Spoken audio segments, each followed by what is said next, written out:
If you want a house to stand, you follow the building code. Right, you just check the boxes. Exactly. Load-bearing walls go here, plumbing goes exactly there. It's this very comforting, binary system. Yeah, you follow the checklist, the building stands. You ignore it, it falls. And we naturally tend to approach ancient religious texts the exact same way. Like, we look for a moral blueprint, right? A religious ladder we can just climb rung by rung to reach this successful, fulfilling life. Which is human nature. We want the formula. Totally. But today, we are looking at a specific source document from the Sermon on the Mount that takes our neatly organized moral blueprint and just completely sets it on fire. Yeah, I mean, it is the absolute definition of pulling the rug out from under your expectations. Welcome to today's deep dive. Our mission today is to unpack one profoundly fascinating ancient text, the Beatitudes, which you find at the very beginning of the Gospel of Matthew. And this is such a wild text. It really is. Whether you are a lifelong theologian or you're just, insanely curious about ancient history and how language shapes reality, this deep dive is going to completely upend what you think you know about living a good life. Oh, absolutely. Because what the original text reveals isn't just some simple list of ethical rules. It is a declaration of an upside-down kingdom, a system that directly contradicts, well, basically everything our world tells us about pursuing power, hoarding wealth, and relying on ourselves. Yeah, but to really grasp why this was so revolutionary to the people hearing it, we have to start with one specific, highly scandalous Greek word. Right, the foundation of the whole thing. Okay, let's unpack this. So it all comes down to the word Makarios. Makarios. Yeah. If you read this text in modern English, every single declaration starts with the exact same word, blessed. Like, blessed are the poor in spirit, blessed are the meek. Exactly. And some modern translations even use the word happy, like happy are the peacemakers. Which feels a little light, right? It is a massive translation trap.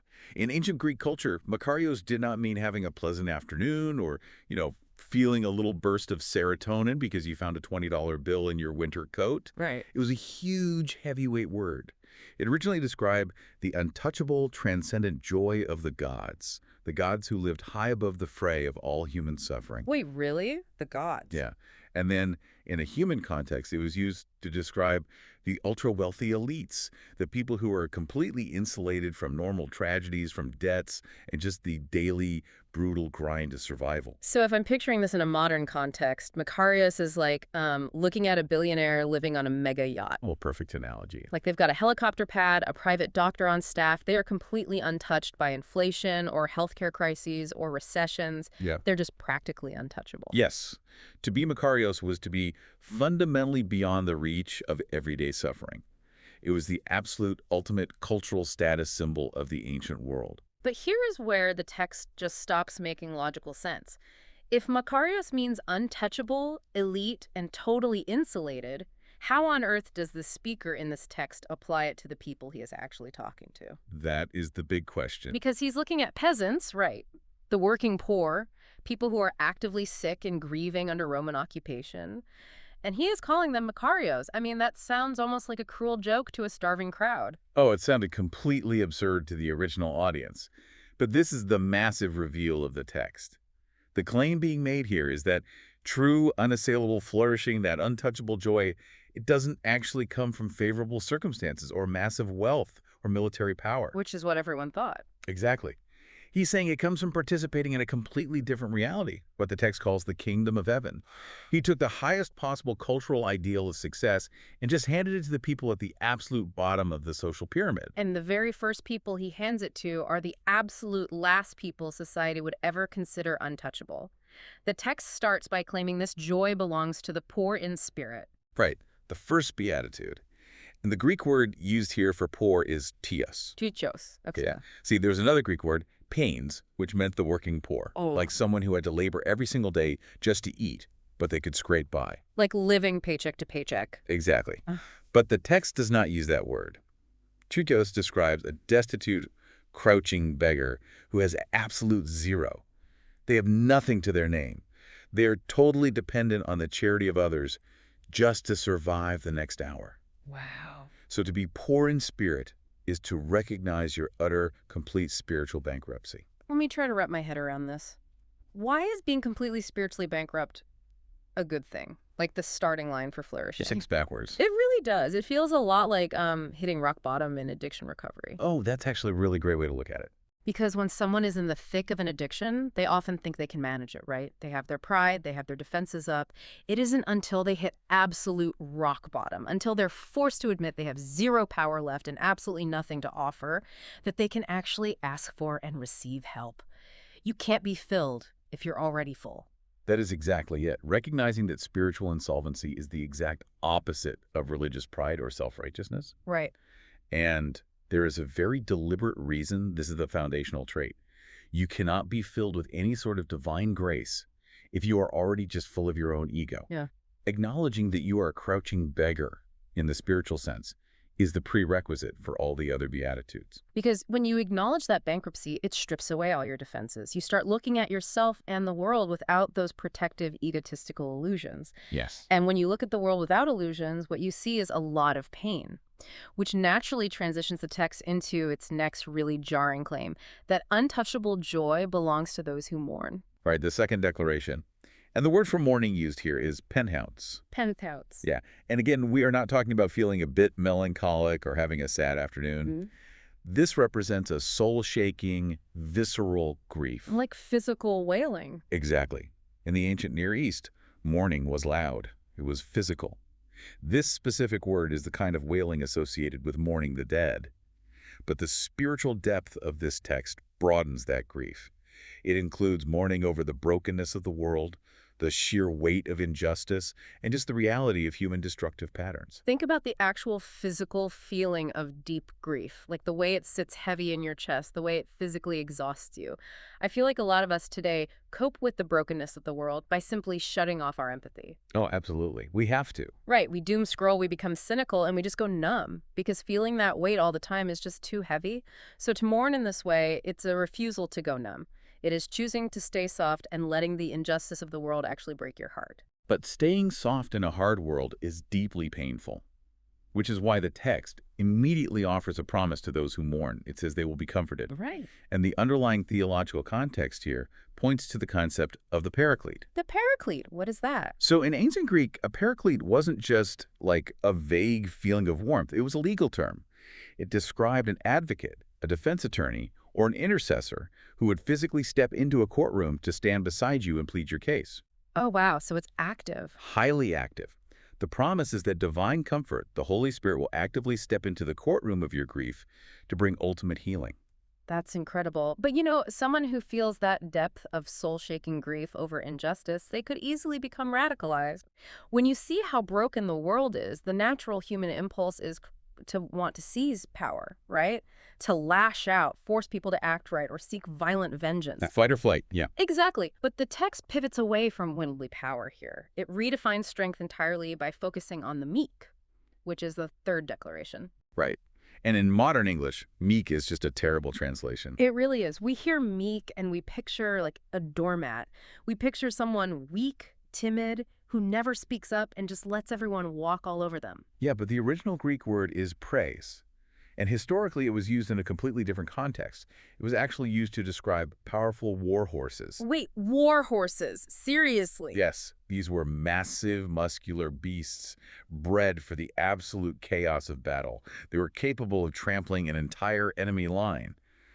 But they had been meticulously trained to respond to the absolute slightest touch of their rider's reins. So it isn't weakness at all. It is immense, terrifying power. But it's completely under control. Exactly.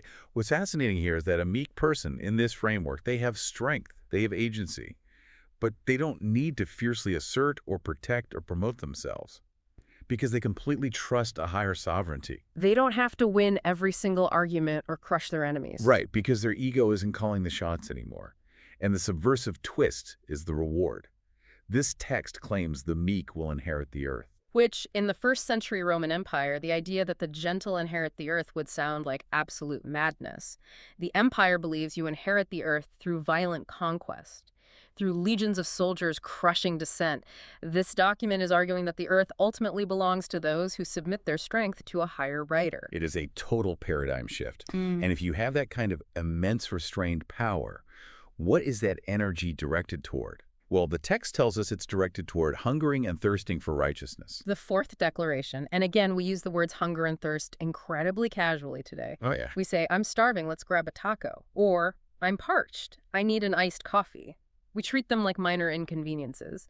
But to understand the gravity of this text, imagine the last time you were truly dehydrated. It's terrifying. Right. Imagine the rising panic, the headache, the way your body physiologically limits your thoughts to absolutely nothing but water. Their body is actively shutting down. And in the ancient world, starvation and dehydration were common, visceral threats. The majority of people lived incredibly close to the edge of famine. Hunger wasn't just the desire for a snack. It was intense, physical agony. Wow. So to hunger and thirst for righteousness is to crave a right relationship with God and to crave justice in the world with the exact same desperate, agonizing intensity that a starving person craves bread. And the promise is that this specific appetite will be fully satisfied. Exactly. Okay, so if you have this immense power under control and you are starving for justice, it has to eventually translate into how you treat other people, right? Up until now, we've been looking at internal postures. Yes, the first four are very internal. But the text moves outward now by addressing the merciful in Declaration 5. Right. And the Greek concept of mercy used here is eleos. In the Roman world, mercy was often viewed as a weakness, like a defect of character that just got in the way of strict justice.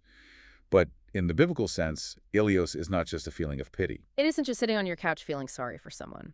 No, it is compassion in action. It means actively stepping into someone else's distress to relieve it and extending forgiveness. Which fundamentally ties back to the very first idea of the crouching beggar. Yes. Because if you truly recognize that you started completely spiritually bankrupt, and you realize the massive unpayable debt that God has forgiven you, you have no choice but to naturally overflow with mercy toward others. It is entirely reciprocal. Yeah, like if you withhold mercy, it's a glaring indicator that you've just forgotten how desperate you were when you needed it yourself. You can only give freely what you realize you've received freely. And having the clarity to see your own bankruptcy and then extend that mercy requires a very specific internal state, which the text calls being pure in heart in the sixth declaration. Pure in heart. That phrase can sound a little, I don't know, precious to modern ears. Like it just means being naive. Right, or having the innocent mindset of a toddler. Yeah. We misunderstand it because we associate the heart purely with emotion,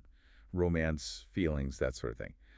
But in ancient Jewish thought, the heart was the command center of the human person. Oh, interesting. Yeah, it was a seat of your intellect, your will, and your emotions, all rolled into one central operating system. So to be pure in heart means you have unmixed motives and undivided devotion.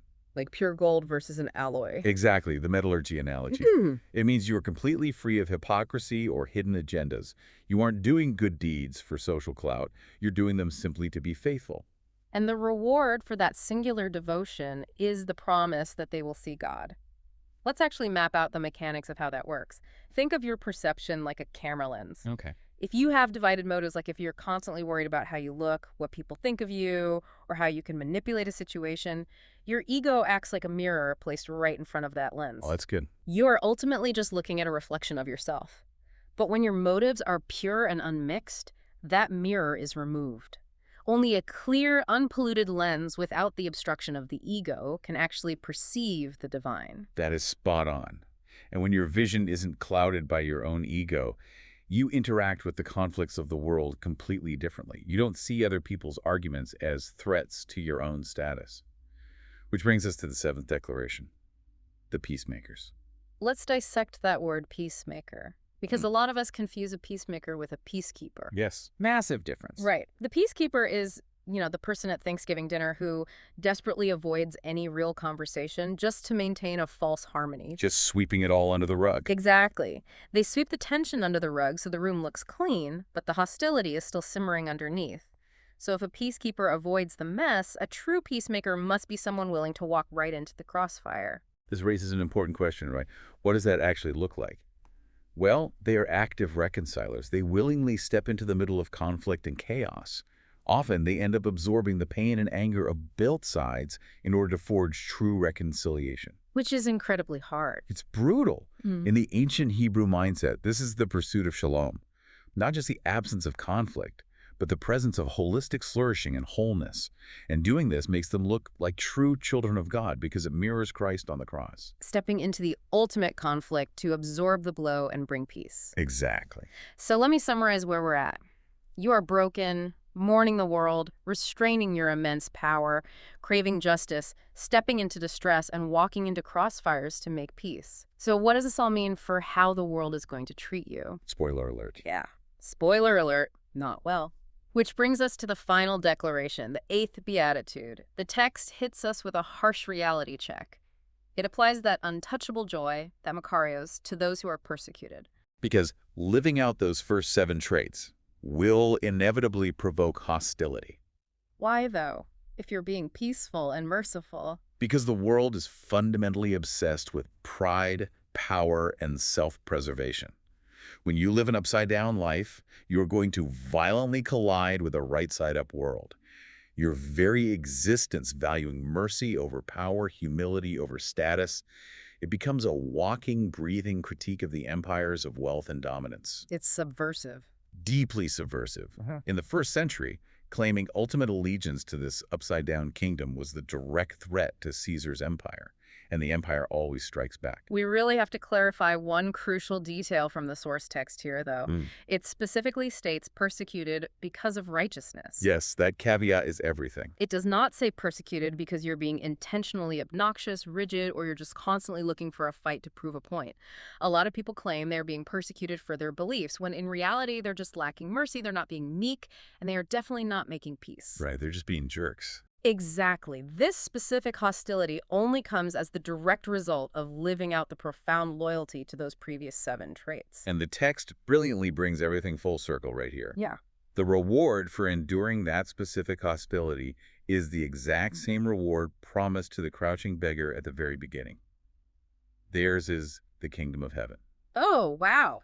It loops. It forms a perfect loop. Right.